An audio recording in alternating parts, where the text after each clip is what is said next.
Spiritual Bullshit with Tigmonk and Maya Lila. Enjoy! Well, aloha and cheers. This is Tiger Singleton, aka Tigmonk. Welcome to the program. Just another exciting episode of Spiritual Bullshit. Take 4. Take 4. Oh my goodness. One of these days we're going to get this thing done, man. This is so interesting. Isn't how, it?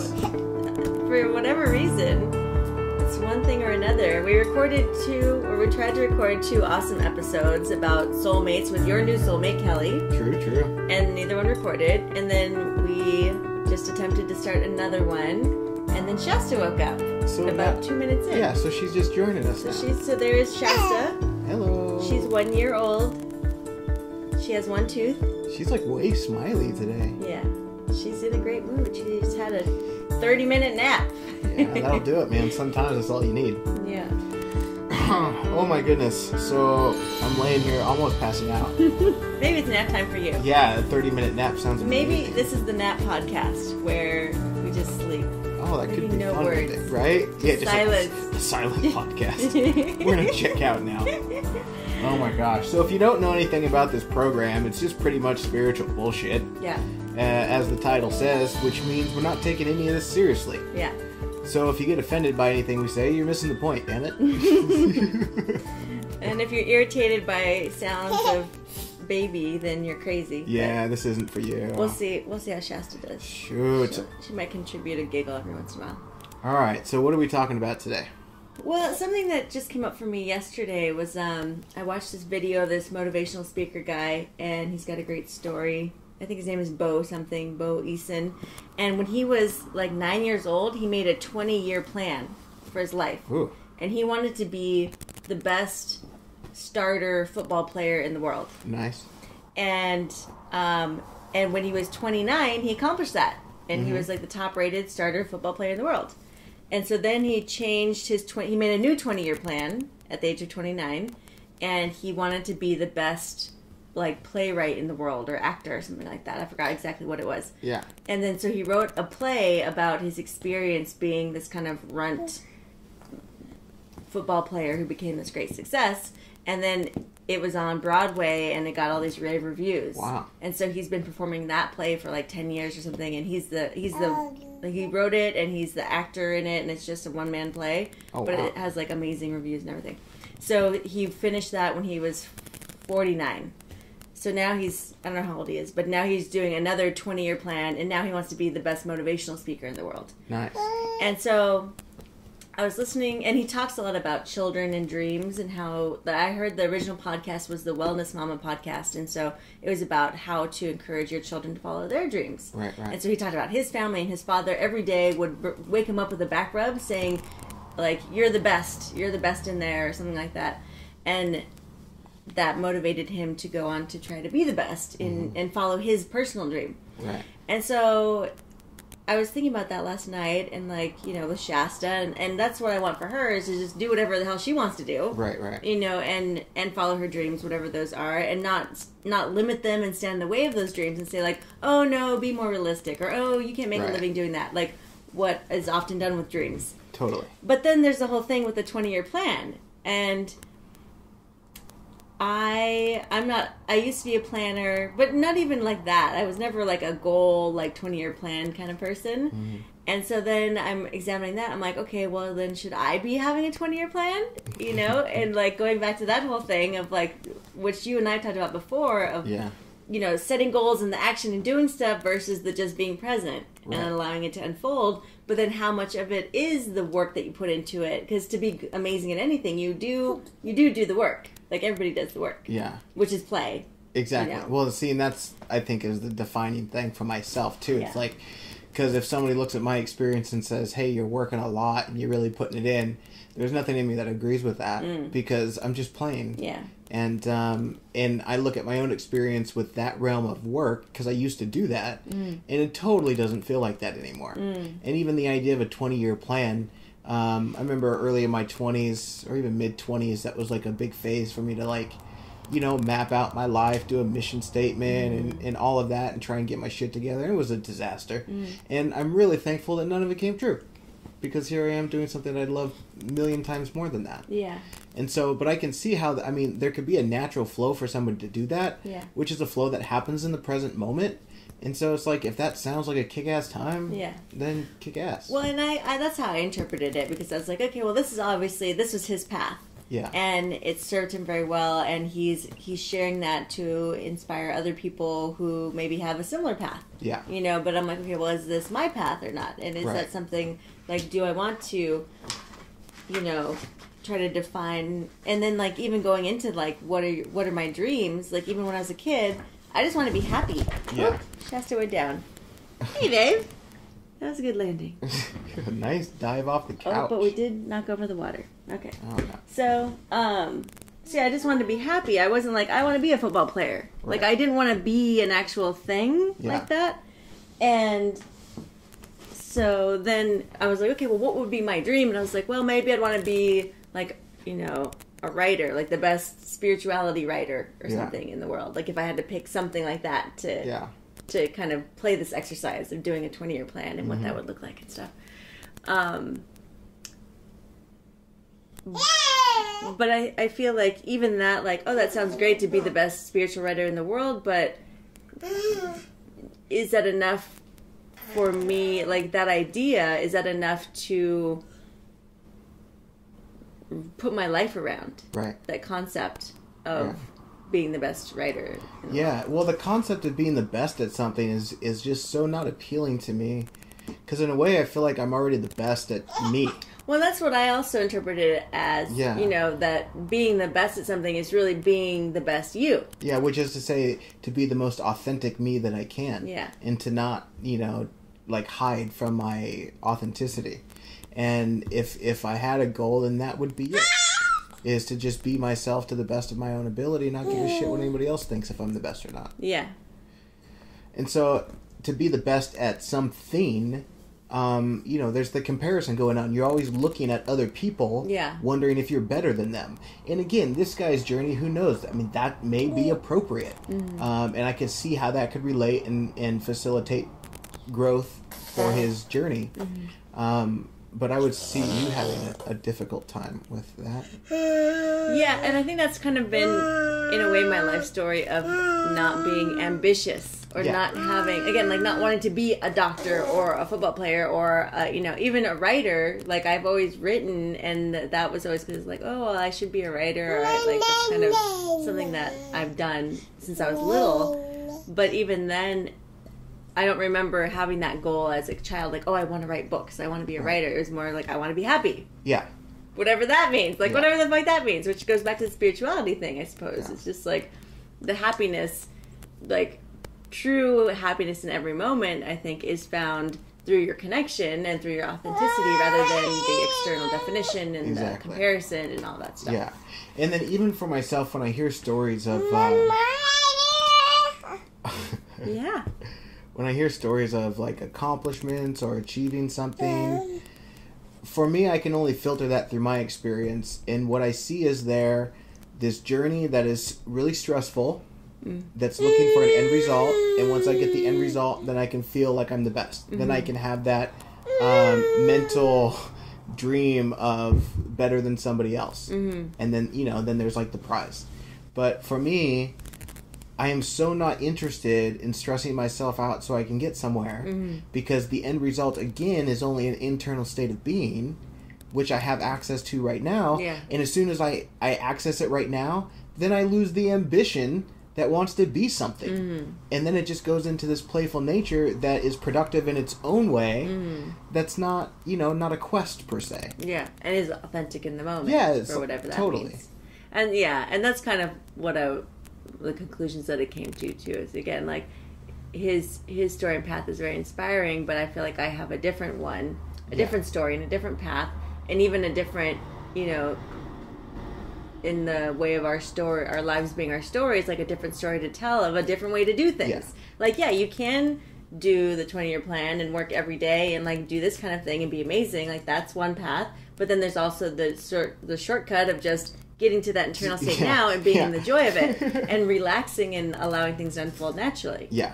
Which has happened in my life, and that's happened in your life. Absolutely. Yeah. And I can see how the perspective of a story of somebody who becomes something is inspiring to other people, because that's kind of the egoic dream, which is I want to make a name for myself or be important or be special, and which again, it's never really going to happen. It's just a story, but it's very appealing to the ego state of mind. And so such things do really well, I mean, commercially, in a way, because you're selling a path to an end result in the future. And people like that. Yeah.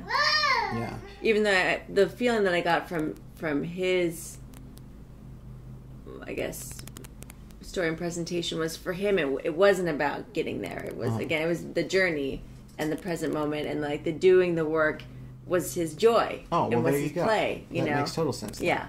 Yeah. But it just is kind of manifest in a different way. Yeah, it takes on its own form and its own shape and all of that, which is so much fun, because everyone's life's going to be like that. It's going to take on its own journey. Yeah. Yeah. Well, yeah, my journey, it always seems like I find this place of gratitude that I'm really thankful that I'm not getting what I want. Yeah. Because life continues to surprise me in the most fantastic ways. Yeah. That says if I had gotten what I wanted, then this wouldn't have happened. And so, yeah, more and more, man, it's just like this surrender that says, I don't know what I want. This sounds like fun, but who really knows? And so what can I do right now that's fun? Yeah. And I think if we're focusing on joy, and God, that's such a profound thing to really see that the pathway towards liberation from this human life, in a way, is to follow joy. But from a societal standpoint, it's like, that's not allowed, man. You got responsibilities, you got to do this and do that, not realizing that the whole manifest world is created by your vibration. And so if you can understand a way of remaining in joy by seeing the truth of what you are, then you don't need to be concerned about all that other stuff. And again, this is something that's really difficult to communicate, because we're so ingrained with the idea that, we have to play by the rules, not seeing that we can just throw all those rules in the trash and enjoy ourselves, and not be bound by the manifest condition. And know that it'll work out. Yeah, in amazing, magical ways. Even if it doesn't match my 20-year plan. Yeah. Yeah. Well, and so I guess that segues into, like, I like your story that's happened in the last month or so, of all these things that kind of clicked into place with you. Yeah. As far as, like, a month or two ago,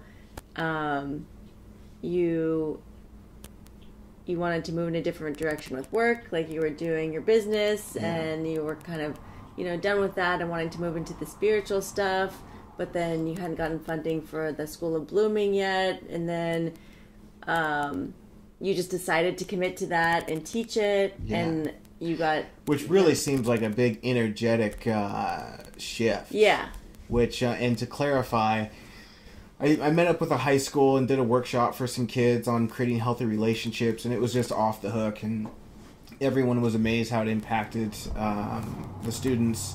And they're like, you got to come back and do this for the whole school. So we outlined a program where I'd come out once a week, teach for 2 hours, self-love and conscious life skills. And they were like, okay, yeah, that's no problem getting it funded. It was like $15,000. And we just moved forward as if it was going to happen. And then about 2 weeks before the first class, they're like, it got cut at the top. They're not going to fund it. And I sat with it for a little while, and I was just like, screw it, I want to do it anyway, whether I get paid or not. It's like, because again, the money part, man, that just shows up when it's needed. It's like, it's not really a relevant factor. And so that was like, I believe, a communication with the universe that says, I'm in it, man. Yeah. This is what my heart is into. This is what I want to do. I don't care if things work out. I'm just going to follow my heart. Yeah. And then along with moving out of my house, letting go of some relationships, and then all of these explosions of manifestations with the No Words video going viral out of nowhere. So you do a lot of videos on Facebook, kind of like 5 to 10 minute things, and you share insight and wisdom and truth. And so one day you said just to be silent, right? Yeah. Just like look into the camera and spread your joy. Yeah, and just feel love. Yeah. And not say anything, because it was kind of this movement that said that the words can get in the way. And so just feel with me here for a little bit. Feel what I'm attempting to communicate without using your words, and let's see how that goes. And so I made the video, I posted it online, and then I woke up and I was like, oh shit. And then the next day, the next day, it kept being shared, and right now it's like at 250,000 views, and posted it, I don't know, a week and a half, 2 weeks ago, something like that. Amazing. And that was, I love how that was just came out of nowhere. Like, that wasn't in your plan. No, it wasn't in your 20-year plan to, like, have this video go viral, you know? And, yeah. And if I had a 20-year plan, then the spontaneity of that video might not have happened. Yeah. And then you were contacted by a woman, a local woman, who had seen the video. Kelly. Yeah, so, and what a trippy thing, because she sends me this message, and this was among hundreds of messages that I'm getting from around the world, and I'm just, like, quickly viewing them and, you know, sending back a heart and a smiley face and whatever. Yeah. And, but this message, one of the first things it said was that she was local. And in that was exciting to me, because I love building community. Yeah. And if people are resonating, it's like, oh shit, then we can hang out and have a kick-ass time. Yeah. And then I made the mistake of looking at her profile and seeing her pictures and shit, and I got all kind of hot and bothered. Yeah. Just absolutely stunningly gorgeous. And so anyway, we chatted a little bit about making time to get together. But again, I was really interested in just like the connection of another human being that was seeing what I was seeing. And so I was open to that without really any sort of hope that it would be anything. Because again, you don't know until you meet somebody and all these things. I mean, pretty girls can be all sorts of crazy. So, so I wasn't putting too much stock in that. And so she ended up coming over to help me move out of my house. She had a van with a bunch of room. And so she offered to come help because she wasn't doing anything. And as soon as she got out of her van, and I kind of just playfully ran over with enthusiasm and gave her a hug. And in some way, I say it was over there. It was just done. Yeah. But I wasn't really trying to project, too much. It was just like, this is a really, really warm-hearted human being. And I was really more interested in the friendship connection rather than touching her body. But, so I was just in this place of willingness to connect in the most authentic way that I could. And, like, from that day... Oh, yeah. That day, we made plans to have lunch together the next day. But we ended up having lunch, dinner, and a movie. Yeah. And then we just kept hanging out. Yeah. And just so enjoyed each other. And I think 3 days after we were hanging out, there was like this spontaneous makeout session in my car. That was just so awesome. And from that moment, it was like, okay, I've got to make some phone calls, to cut off like certain relationships that I were in, which I had expressed to the people that I was playing with, relationship-wise, that I'm not in any space to be in a relationship in that sense, that this is temporary for me. And even telling him 3 weeks prior that I felt this shift coming, feeling like my time in this dynamic is going to be over. So, and you'd said to me, you're like, I want to just invest my time in one person. Yeah, I did That's say my that. preference. Yeah. And you said that you're open to playing and it's fun and different people and whatever, but you're like definitely you had that clarity. About that. Yeah, that's the thing that I love comparing, because again, like all of these things kind of shifted for you within a week or so, but I saw you getting really clear, like you, as far as stating your preferences in the relationships, and then being honest. We talked about authenticity with the people that you were interacting with, and then with the School of Blooming, saying like, no, I'm going to do this regardless of the money. It doesn't matter. And so, you're kind of lining up everything energetically. Truth. Yeah. Getting into alignment, and then all of a sudden, everything clicked into place. Yeah. Without really any other, it wasn't like you were doing anything else. It was just your energy and your intention getting ready. It was just getting clear with what was most sincere from my heart. Yeah. Because even with dancing and the multiple relationship thing, I had put that intention out because it sounded like a kick-ass time. Yeah. And in putting that attention out, it was the same kind of manifestation where it was like, bam! Yeah. Here's some people to play with just out of nowhere. Yeah. And then I got to do that a little bit, and it was fun. I had a really good time, but it clarified my interest to express this sweetness to one person, because I was expending a lot of energy sharing that sweetness, with different people. And it just became clear that my ultimate preference is to be in a relationship with somebody with focused energy, but somebody that I can explore, create with, be friends with, and not do the traditional relationship work at it kind of thing. Let's try and make it work kind of thing. No, it just really needs to be this natural movement that's focused on joy and the present moment. Yeah, and then also somebody that's aligned with me in the way that life is being perceived. Yeah. Because if not, then I just piss people off because I don't care so much about drama and all of that. And people that do care, they don't like people that don't care about that stuff. So, so again, and I haven't even told you this, but so we all have that kind of image in our mind of that someone with this list, all these little qualities. Yeah. And so after meeting Kelly, there was immediately, a few qualities that stood out. And then the rest of the list, it was like, I don't fucking care. Yeah. Yeah. It was just like, I could let go of all that other stuff because this part's so good. Yeah. But after the past week and a half we've been hanging out, it's just like tick, tick, tick, tick. Yeah. The entire list plus some. Yeah. Like beyond any expectation that I could have ever even dreamed and hoped for. That's awesome. Yeah. I like too what you said about when you were making the list, it wasn't like, okay, I need these things in my soulmate, to make me happy and whole and complete. It was more just, this would be fun. Yeah, like, exactly. This sounds like a kick-ass time if that was possible. Yeah. And so it was just being open that there was the possibility that might happen. Yeah.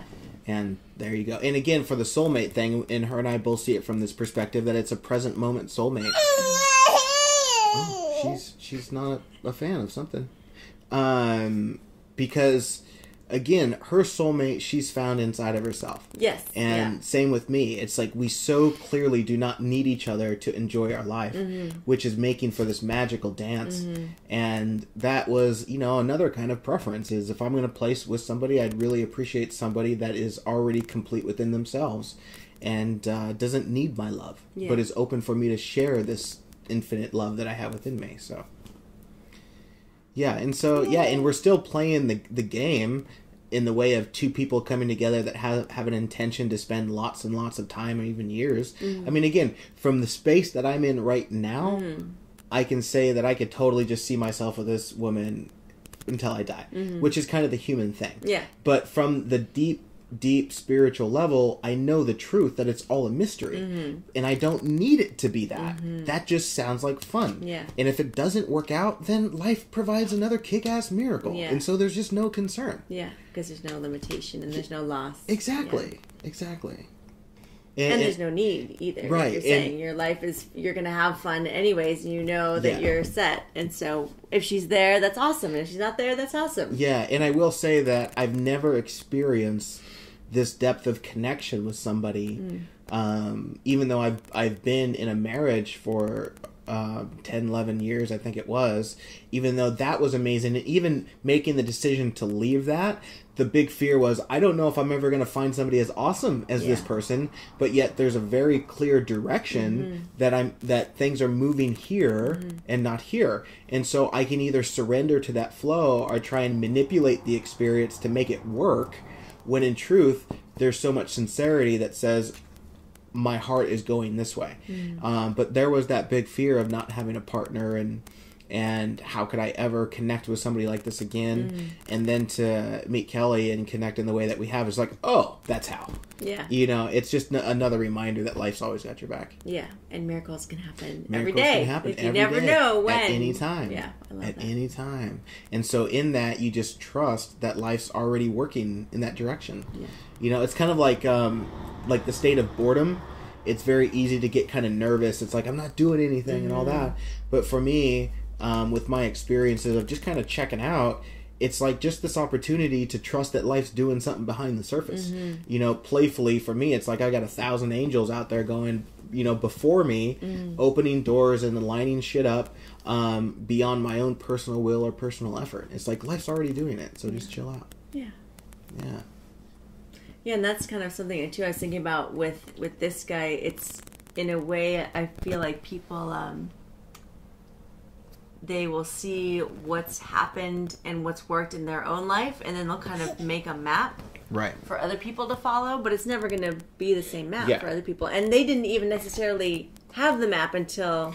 Exactly. Like, looking back. And they're like, oh, well, this is what I did. And it's like, well, that's not what got you there. Yeah, and that's not really what you did. I love that you bring that up, because I see that all the time in the way of somebody accomplishes something, and then we want to say, what did you do, or how did you do it? It's almost like looking at this masterful artwork, and then saying, how do you recreate that? What and was every brushstroke? Yeah, like it's a paint by numbers situation. Yeah. And it's not. It's a totally divinely inspired thing that comes from within yourself, that doesn't have a map. It doesn't have a method. You can't recreate it. You have to allow it to bloom within yourself in its own unique way.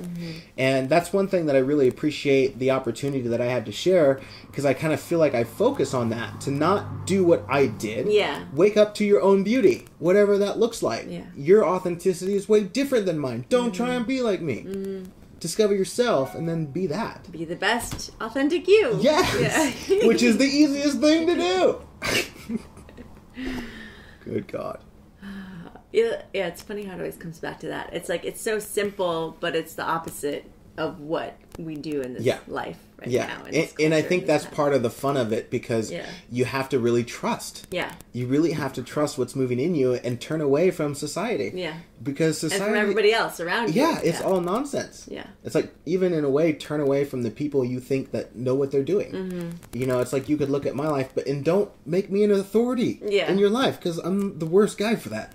It's like, people call me a role model. I'm like, I don't know about that. Yeah. You know, come hang out with me for a day and see how that goes. You'll find out how not spiritual I really am. You're like, I'll just piss you off. Yeah, I'll break all of your images that you have of a spiritual person. Yeah.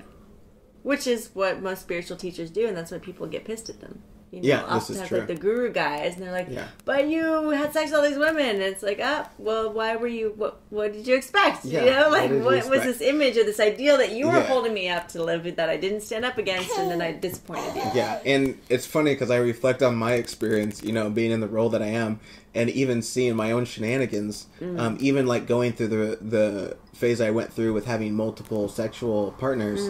And my God, the text message threads that are out there, man. Oh yeah, that one time you sent a text message accidentally to our group of friends. You're like, oh, that was a booty call. Sorry, everybody. Oh my God, it's so awesome. You know, and I contemplated that, you know, as I'm like writing these, you know, central messages that are just totally play. Yeah. And, you know, again, it's like, you have this connection with somebody, but, you know, you piss them off, who knows what they're going to do. Yeah. And I'm like, okay, I've got months of threads here of shit that's just totally condemnable. That's right. Like, so in 20, 30 years from now, when people are like, oh, he did this back in 2015. And I'm going to be like, you're damn straight I did. And I had a kick-ass time. Oh my God, it's so awesome. And I love the permission that I feel to do that anyway and not be concerned about this reputation bullshit. Yeah, because this idea, this image that's being upheld. And that's one of the things that I really had to break through, because I couldn't do it. I couldn't be the spiritual guy, even though there was this profound wisdom moving through that wanted to, in a sense, personify whatever. Yeah. I knew that I couldn't do it. And so it was either give up sharing and be a fucking human being, or figure out a way to be authentic and share. And so that's the continual movement that I'm in, and I see myself just having more and more fun and not caring about the reputation.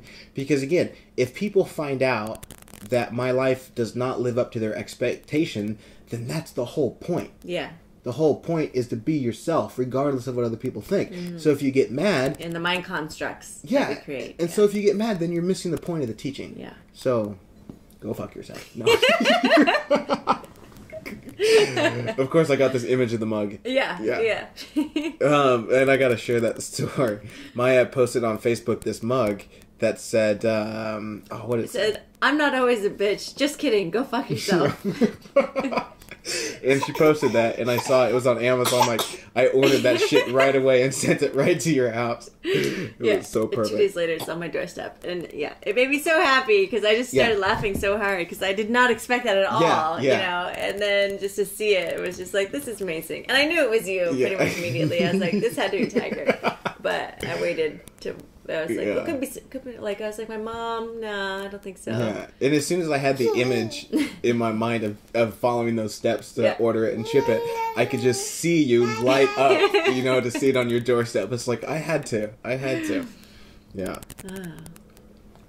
So much fun we have just being ourselves. Right? My God. Yeah. It is fun. How you doing? So yeah, that's with the kids, like with Shasta, like that's my goal, is just to let her be herself. Yeah. And be her. And do that. Yeah, and I've been experimenting with my daughter, not only letting her be herself, but letting myself be myself around her.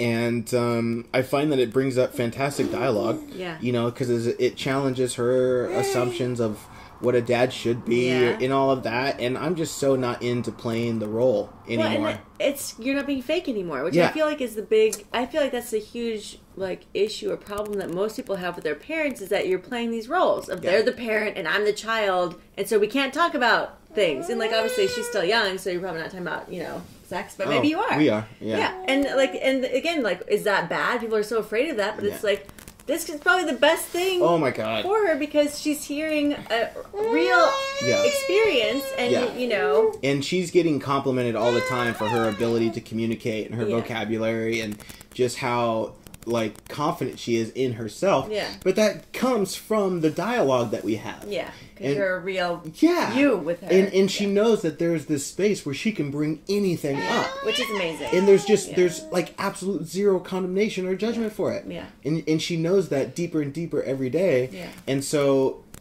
I just love the dynamic where it's you're not my kid in that sense where I need you to be another way. You're a divine creature in your own space on your own journey, and you're not even mine. Yeah. I don't own you. I'm just here holding space, have been blessed tremendously to be the one to hold space for you. Yeah. But again, you're not my property. Yeah. And most parents, they're using their children to support their own egoic idea as a good parent, hoping that their kids act this way or act that way so other people see them a certain way, which is just a big fucking disaster. Yeah. And they're terrified of being a failure as a parent. Because, if I don't control them, then they're going to get fucked up, and then I'm a bad parent, and it's my fault. And I've just come to terms that I'm probably a bad parent, you know, in the traditional sense. Yeah, we've talked about that before. I am too. Just totally okay with it. Yeah. Just totally okay with it.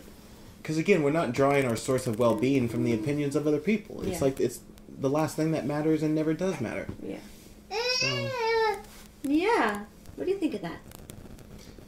Yeah, we're terrible parents. We're sitting here cussing up a storm in front of your 1-year-old daughter. Yeah. Yeah, she's hurting. She's going people apologize all the time, and I'm like, no, you don't need to apologize. Yeah. It's totally fine. Yeah, she's going for the boobs. And same with my daughter, too. It's because the whole cussing thing. And I've had conversations with her. She brought it up once where it's well, you told me I couldn't cuss. I'm like, I never said anything to that effect. It's you're free. I encourage you to pay attention to what happens, and how it affects your experience, because then you discover when it's appropriate and when it's not. Yeah. And it's I gave her complete freedom to kind of be herself in that way, and I think she had fun for it with a day, and then just realized it wasn't natural for her. Yeah. And so she didn't need to worry about it anymore. She didn't need to, whatever, rebel against it, because she already has permission, so there's nothing to rebel against. Yeah. And so she just, she personifies this, really elegant kind of thing that's her own flavor that doesn't have to be like me or whatever. She just, figures out her own flow. But I love the energetics of that. When you give the kids the freedom and the responsibility, then they figure it out themselves. Yeah. And they take care of their own shit. Yeah. And, there's so much, again, that our society doesn't give... Yeah? Doesn't give freedom or responsibility to children. Yeah. It's when they're older, we'll give it to them. It's when? When do you do that and people don't actually ever make that transition? Yeah, when the state says it's okay. Yeah. When they're 18 years old.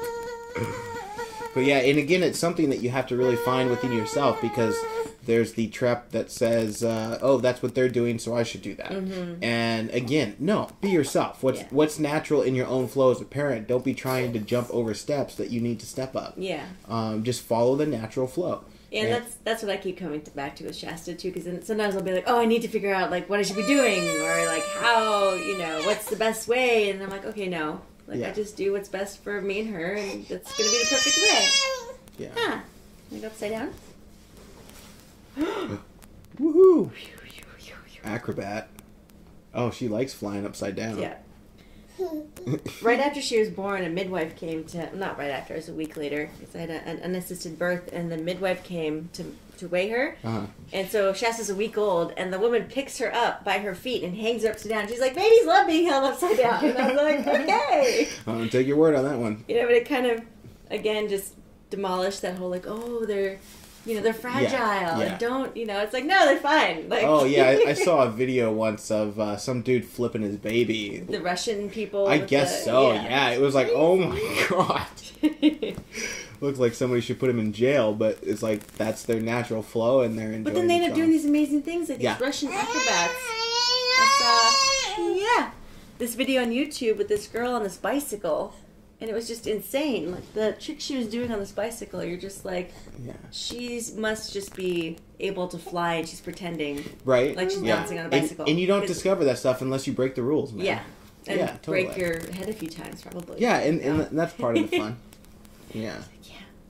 Well, it's kind of like, financial success. It's like, for myself, I've had so many financial disasters, like bankruptcy and losing shit and all of that. But you learn so much of what's not working. And so there's this encouragement to go out, and let yourself get hurt. Yeah. Even like heartbreak, we're so afraid to experience heartbreak, we won't fall in love, or we won't put ourselves out there to be loved because we're afraid of getting hurt. Yeah. Not realizing that the hurt is going to teach us so much.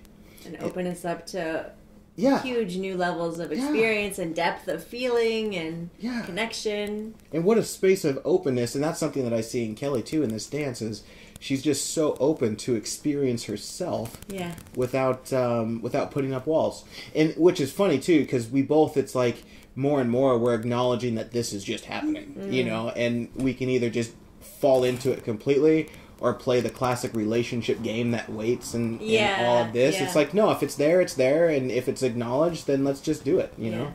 And so, it's an amazing experience to just move beyond the wall situation. And I feel like I've experienced so much healing for myself and my own insecurity and my own fears and doubts just with the way that she extends love and just a willingness to embrace me as I totally am. Which is exactly what you do. Exactly, Which is like the exact mirror of what you do. And that's what we joke about all the time, is like, because it's like last night we were talking, she's looking at me and she's like, I just can't believe this is real. Yeah. It's like, I can't believe I get to stare at you. Yeah. And all of that. And at the same time, I'm feeling the same exact thing. It's like, I can't believe that this experience is happening. Yeah. That I get to look at you and touch you and love you and all of these things, so... And it's that fun, like, beautiful mirror, which, again, one of the other podcasts that we attempted to record on the soulmate stuff of how she said she recognized in you the love that was within her. Yeah. And that was that recognition, which I love that. I love that phrase. Yeah, absolutely. Because, it's, again, like, it's not what people are normally thinking. They're like, oh, well, I want a guy like this, or I want a girl like this. It's like, no, there's a recognition of yourself and the other person and the beauty and the love and the playfulness. Yeah. It was funny, at the Grants Pass talk that I did on Monday, I spoke a little bit about soulmates, and somebody there had mentioned how, they had this image in their mind of what they wanted, but really when we broke it down, what it was is she wanted to see herself like that. Yeah, exactly. She wanted to love herself in a way that was reflective of the way she wanted to love somebody else. Mm-hmm. And so, again, it's not really that other person that she wanted. She just wanted to love herself. Yeah. And so the path then is to love yourself so much that life can't help but reflect somebody that matches that love. Yeah. And that's the whole secret to it all, is seeing the soulmate within yourself, falling in love with that, and then life just automatically reflects it. And there's your book. And there's the teleseminar. Pow. That's the one relationship. Yes. Connecting with self, others, and all of life. Coming soon. Yes. To a bookstore near you. Or print on demand, Amazon.com. Yes. In a box on your doorstep. That's right. Oh my gosh. 40 minutes in almost already. Awesome. And this was recorded. Yeah, and the recording's still going. It's about this time when it's been crapping out. I think the other one stopped. Yeah, our backup. We have 2 recordings. Shasta turned that one off. Yeah. So we're flying on faith right now that this is actually... But again, even if it doesn't, we're having a kick-ass time. Yeah. You know? I know, and I love I so enjoy the conversation. I'm sitting here laying on a couch relaxing. My goodness. Which you needed. Yeah, so, totally. Are you teaching... Is this week 1, week 2? Have you started at Butte Falls? Well, week 2 would be next week because Monday was a holiday. Okay. And so next week is when I actually initiate the lesson plan. Okay. Which I'm sure I'll type up an hour before I head out of town to do that. Yeah. Sometime between now and then. And, because the first week I went in there just to kind of feel it out, hang out with the kids a little bit. And I'm noticing all areas of growth for me. I'm like, what did I get myself into? Yeah. Because it's like you're in this room with a bunch of rambunctious teenagers at the end of the day. Yeah. And as much as they want to be there and they're stoked, they're still teenagers. Yeah. And they want to chit-chat with each other. And that's not happening at Sat Song. I don't have to separate students and shit, Yeah.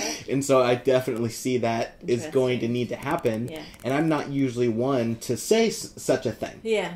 But I can totally see how it's disruptive for everyone. Yeah. And so that path, I can see how it totally contributes to the overall picture for my sharing. And so... Which, for me, that just sparked that, like, where's the love, or how to see the love. Like, I was just thinking of that guy who was yelling at your wife back in the day. Oh, yeah. You went to talk to him and, like, dealing with it in the way you did. I think you were looking, instead of looking to control the situation or, even change it, you were just looking, okay, like, where's the love in the situation? Yeah. And that's what I kind of noticed, too, when I was back there, is it was funny the way that I kind of dealt with it, because I told them that I was essentially here this first day to sit with you, fill it out, see what you're interested in, and then kind of go from there. Mm-hmm. And it even got to this point where one couple in the back started chatting and these people chatting, so I just stopped. And for 20 minutes everyone just started chatting. Mm-hmm. And then sooner or later they're all just kind of looking at me. Yeah. I'm like, I'm just waiting for you guys. Yeah. But again, it goes back to that freedom. Yeah. Of, like, you give them the freedom to, if you want to chat, okay, I'll just sit here. And then eventually it comes back around because they're like, oh, well, he's not punishing us. Yeah. And then I actually, towards the end, it's like I checked that experience out, and then I got this clarity within myself that wanted to express some things, which essentially was to them, to help them understand that I'm here because it's my joy. Mm-hmm. I'm not being paid to be here. Mm-hmm. I don't need to be here. Mm-hmm. I'm here because this is what I love to do, and you guys have shown interest in taking this class. Which is really liberating. Because you're not being paid, so you don't have to deliver on these things. Exactly. They're not going to be like, well, what are you doing on your time? Yeah. That's interesting. Yeah, even though I got lost going out there the first day, I was 20 minutes late, but I found my way. Yeah. And so it was like this nice moment of clarity at the end of the day that says, if we're going to continue this class, decide if you really want to be here. And because the stuff I'm sharing, I mean, it's fucking life-changing. So if you want to participate, great, and participate. If you don't, I would ask that you leave, that you switch classes, because if you don't want to be here, you don't need to be here. There's other places you can be, and clearly you can see how easy it is to distract other people who really want to invest some sincerity in what we're doing. And so I appreciated that flow because it was very non-threatening. And it was just kind of just like laying it out there. Which was really nice. But you're going to feel like it's different from probably what students usually receive from I felt teachers. That too. Because usually it's like, shut up and sit down and do what I tell you. Yeah. And it's not this freedom of like, well, you're free to be here and I'm free to be here. The teacher is not in that state. They're like, well, this is my job and I need to teach you something. And you're just not coming from that energy. Yeah. You're doing it from your joy. Yeah. Which is beautiful. It's so much fun. Oh, goodness. Okay, so the Hawaii retreat is back on. Yay! We did reschedule it, but now with the influx of interest, we're going to do it this year. Okay. I'm going to cap it out at 20 people probably. And December 13th through the 18th, 5 nights, Big Island of Hawaii, in the jungle of Puna. Right along the coastline. It's a bunch of lava rock. There's a black sands beach, but it's a nude beach, so, Woo-hoo! Just be aware there's going to be some wieners flying around. Wieners and titties. Some titties flopping around. Tits are flailing. Tits of all sizes and shapes and... and butts. And butts. And, but we're really just going to go there to enjoy ourselves. The theme, I think I might make it focused on the one relationship. I love that. Yeah, I love that. And then That's so get good. all sorts of audio and transcribe, Yes. and that could just be a book right there. Yeah. And so yeah, your little joy sound you just made was really confirming. That's what I'm getting. My joy sound. Your joy sound. I like that. Your joy sound. Joy sound. I've Yes. never said that before. Well, I love that the one relationship because it's so simple and fundamental, but then it's also like it can be a single person or it can be a couple. Yeah, absolutely. And it can be about you and your mama, Yeah. or about you and your sister, or you and your boss. And your child. Yeah. Oh my God, I'm so stoked about it now. That's so good. I love it. Goodness. This all ties in perfectly. Yeah, and so we got a teleseminar coming up. Details, coming soon once we see how that goes. Yeah. And then, Once yeah. we make them up. yeah, once we make them up. But I think we're done. I think so You too. feeling good? Yeah. All right. That's good. Well, Shasta, thanks for joining yeah, us. Shasta, thank you. Aloha to your beautiful little face. Thanks so much for joining us. Check us out on Facebook. Lila di Vento. Yes. Tiger Singleton search. I'm almost out of friends days. Yay. But yeah, check us out. Tigmonk.com, of course, is where you can find this podcast. YouTube channel, Tigmonk, or Tigmonk81 is the YouTube channel. What's your YouTube channel? I think it's Lila di Vento. Okay. But if you search Spiritual Bullshit Okay. on YouTube, all the episodes are up there, and they're all up on your Tigmonk site. Perfect. Well, aloha and cheers to the beauty that you already are. Bye! You've been listening to Spiritual Bullshit with Tigmonk and Maya Lila. Learn more at tigmonk.com.